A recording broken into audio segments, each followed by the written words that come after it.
Alright, Yuski mga kabrando ko dyan. At rin nga ho, papakita ko lang sa inyo aring Yamaha Vega ZR 2009 model at version 1 yan ho ng Yamaha Vega mga kabrando. Papakita ko lang sa inyo at para ma-review natin ang about din sa ating bagong bilhin na motor. Yan mga kabrando, yan, napakakinis pa ho oh. Yan walang kahangos-hangos pati crankcase nya. And then ito kung sa iba-ibang motor areho ay mga kalawangin na at sobrang dami na ng dumi. Yan ho. So yan mga kabrando, yan ang kabuuan ng motor na binili natin, Yamaha Vega ZR 2009 model. Iikot ko lang kayo at the same time i-review natin at saka home performance na rin kahit napakatanda na ng motor na ari ay all stock nga pala ho. Yan mga kabrando, yan kung makikita nyo kinakalawang na rin pati mga nut, yan, mga bolts at kumpleto. Ang carb lang ho na rin mga kabrando, syempre sa tagal na ay pinalitan ng bago at itotono pa natin ng ayos yan, ipapatono natin kay paring Alvin. Anyway mga kabrando, yan ang unit, ang Yamaha Vega ZR 2009 model, ang version 1 ng Yamaha Vega. Yan, at palitin na rin niya pala mga kabrando ang kanyang brake pad at saka areho ang kanyang rim. Ang rim ay siguro papabuli na lang natin at saka papapalitan ng rayos, pero ang kanyang kaha ay still intact. Yung mga sticker, yung mga original na sticker, yan, medyo may konting scratches. Syempre second hand, wag na tayong mag-expect ng sobrang kinis. Yan mga kabrando, napakaganda pa rin ng tindig pala na rin. Parang nakikita ko ho din ay ang Suzuki Smash. At saka namangha ako sa performance na rin mga kabrando. Napakalakas ng bumatak na rin, taragis na rin. Ariho ay nasibak daw ng kuwan mga 125cc na scooter. Anyway, titingnan natin mamaya at abangan nyo yan pagka atin i-review. Itong mga port nya ay napakakinis pa rin napakakinis. Siguro ay talagang sa bahay laang. Yan, palitin na rin ho ang kanyang bearing, medyo umaalog syempre sa katandaan na ng motor. And then tingnan nyo naman parang walang kahangos-hangos pa rin ng pagkalas mga kabrando. I don't know, pero ayun, at papalitan nga pala natin ang langis. Itong iba mga kabrando, pati ang shock ay stock pa rin, pero pininturahan na lang natin yan, yung ibang shock. At yan nga, yan napakaganda ng tindig. Yung kanya naman puwet, ay kita nyo, classic na classic, unang modelo talaga.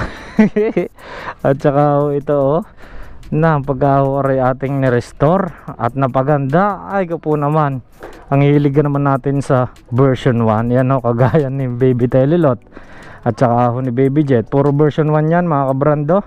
Ari lang ay walang battery.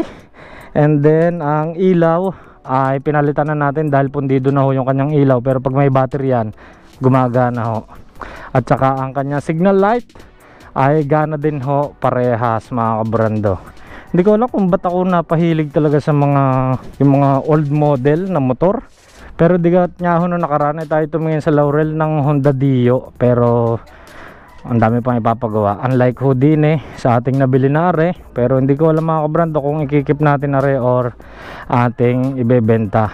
Ayan mga kabrando, ang specs niya ay 115cc at napakalakas bumatak. Stock na stock talaga ang makina na Ramdam ko ang pagbatak ng makina niya nung tinesting natin. Ayan mga tornilyo still intact. At saka ang kanyang upuan stock na stock pa rin. At saka ang grab bar medyo kinalawan, pero pininturahan na natin ang kanyang grab bar. Yan pala naman ang nabago natin pagpipintura. Yung ibang pyesa ay hindi pa natin na ibibili. Yan, pero kakunti na ang babaguhin din ng mga kabrando. And then yung carburetor, sabi ko nga ay ating pang papaayos. Kaya okay, testingin na nga natin. Tsaka nga pala ang odo na rin mga kabrando ay lang yan 33,419 lang ang odo.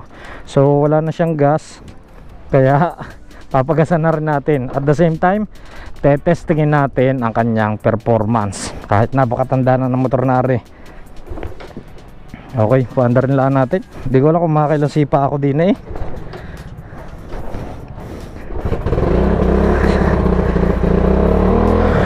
Ayan, magdaragas na yan Yan o, mga ilaw nagana pa rin. Naglolo ko lang ang kanyang karburador talaga. Tambucho stock pa rin.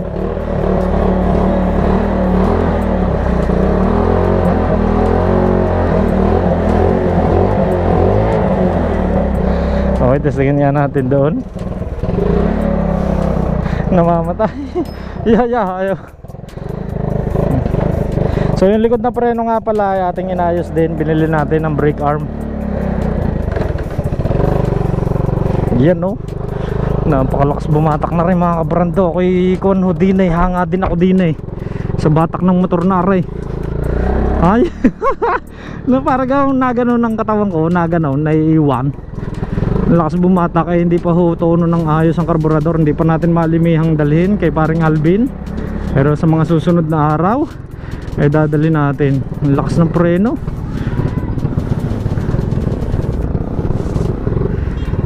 Yan.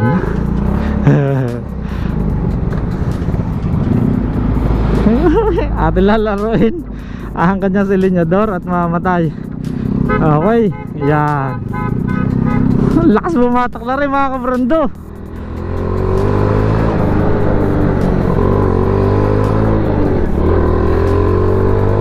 Kahit ang karburador ay lokal.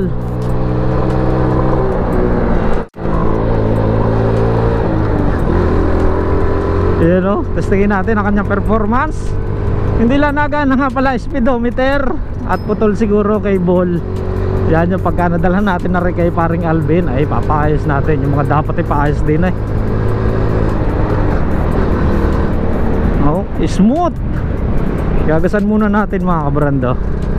Hindi ako'y natutuwa din mga kabrando. Hindi ko alam talaga kung ba't ako'y napahilig sa mga hindi naman sobrang classic Honor eh. Pero ang alam ko mga kabrando ari talaga ang bagong labas ng Yamaha Vega. Ayan no, ang version 1. Kaya syempre pagkakita ko, sabi ko sige pupuntahan ko na, bibiling ko na. Ayaw, kaya sinama ko ho si Kuya Arnel. At pinuntahan nga natin. Kita nyo naman oh, smooth na smooth. Eh ang karburador pa ho niyan hindi pa ayos or local pa. Kwarta ho, takbo natin nga rin. Wawawi. Ayun no. Gagasanlaan natin tapos tetestingin natin. Ay, hindi nga pala natin matetesting ang top speed mga kabrando. Pero sabi nila ay nasibak daw rin ng mga 125cc na scooter. Hindi lang natin alam, pero hindi natin mapapatunayan yan kung wala tayong makakasabay. Ayun, nagtuga ang kanyang minor. Kulang lang pala sa painit. Ayan na mga kabrando, ang ating ayaw. Wow. Ayan o mga kabrando, ang ating Yamaha Vega ZR. Yan o. Pero ang forma din naman, napaka-classic kung titingnan. Siguro paparepaint lang natin mga kabrando ang mga dapat iparepaint. Pero napakaganda pa naman ang pintura o. Areho ay medyo kumupas na nung nakuha namin, pero pinahirang ko ng pampakintab at bumalik uli ang kintab nya. Ayan. Pati ho are mga kabrando sprocket ay puno ng puno ng dumi noon. Siguro nga dahil napabayaan. Pero ring rim nya mga kabrando siguro are bully lang eh. Dahil lulutang naman ang kanyang mga kalawang mga kabrando. Ayan, at kita nyo ang kinis pa. Pati ho ang putres. Ayan.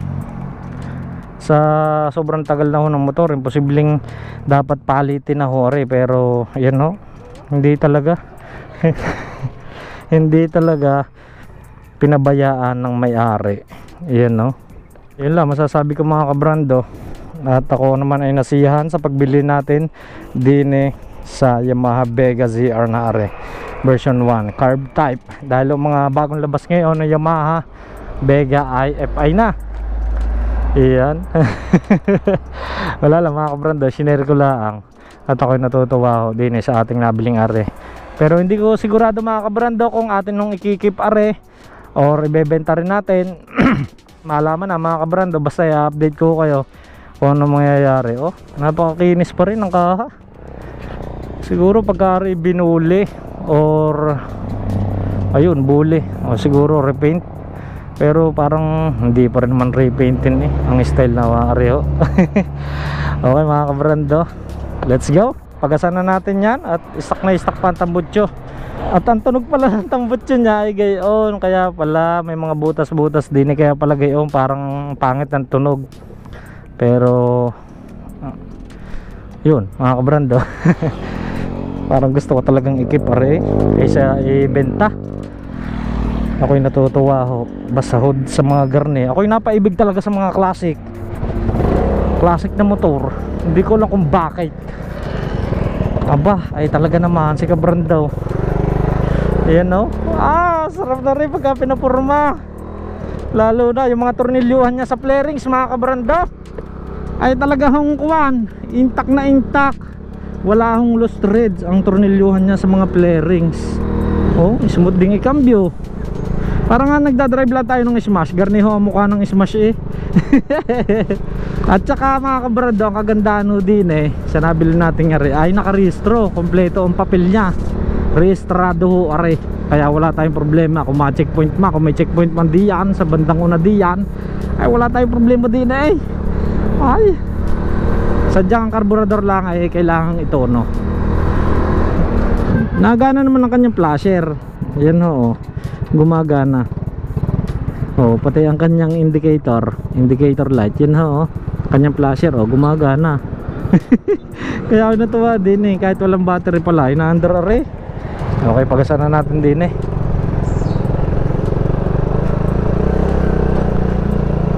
So bigyan nyo ako ng thoughts mga kabrando ng Changga Boxy, kung ano ang dapat nating gawin din bigyan nyo ako ng idea kung maribaga ay ating i-out or mapormahin na laang.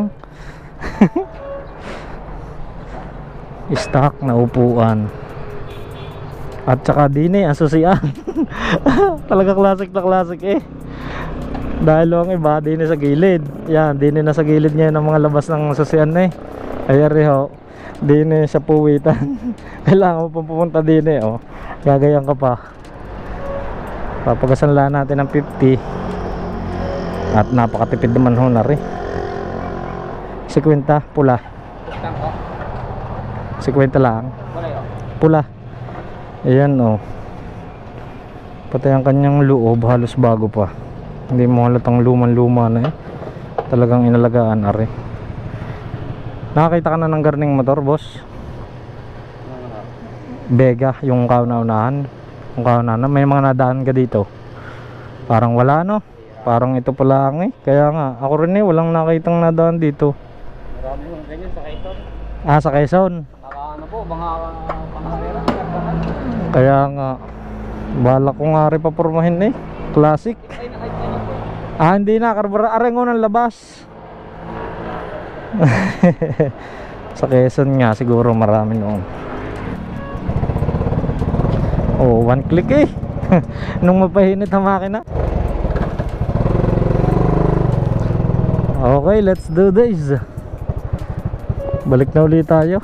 At hindi nga pala natin matetesting yung performance niya. Pero kanina na-testing na natin yung kanyang hagod ng makina. At goods na goods pa nga. Napakalakas pang bumatik.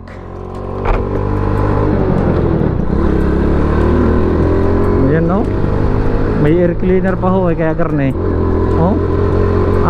Sa karburador nga papaayos. Kaya ganyan ang takbo, nagpuputol-putol or sa kuryente. Siguro spark plug na rin hindi pa rin napapalitan. Ay dahil nga stock hindi ko lang alam mga brando. Pero himanta ko spark plug na rin hindi pa napapalitan. Yung mga wirings naka-intact pa rin ho Medyo yung mga balat-balat sa labas ng wirings katulad ng sa high tension wire ay nakakalas na ng kaunti dahil nga sa katagalan na ng motor. Pero sarap din na rin lalo pagka naka-pipe. Ang sarap na rin biritin sa isang araw. Smooth So yun mga kabrando, at siguro yung gadinin na lang at pinakita ko lang sa inyo rin bagong bili nating motor na classic. Medyo classic na dahil 2009 model nga. Nireview ko na rin mga kabrando. Wawaway. Ano kaya ayun? Para alam nyo ho kung ano, are. Siguro sa Quezon nga marami. Pero ako din ho, wala na talaga nakikitang ganitong motor. Sabi ko nga sa inyo, gusto ko lagi nung kakaiba. Tsaka hindi ko alam kung ba't ako napahilig nga. Sa pool tumingin ako ng Dio, ako'y napahilig na ako sa akuan, sa mga classic, yung sa mga unang modelo. Ayun mga kabrando, maraming salamat sa pagsama sa akin din at i-update ko na lang kayo sa mga susunod kung ano ang gagawin natin din sa motor na are. At yun, maraming salamat sa panunood, sa pakikinig, like, comment, share, and don't forget to subscribe to my YouTube channel. Siyempre alam nyo na yan, Jet Motor Speed on the House mga kabrando. Hanggang sa muli nating update at rat-raton. Peace.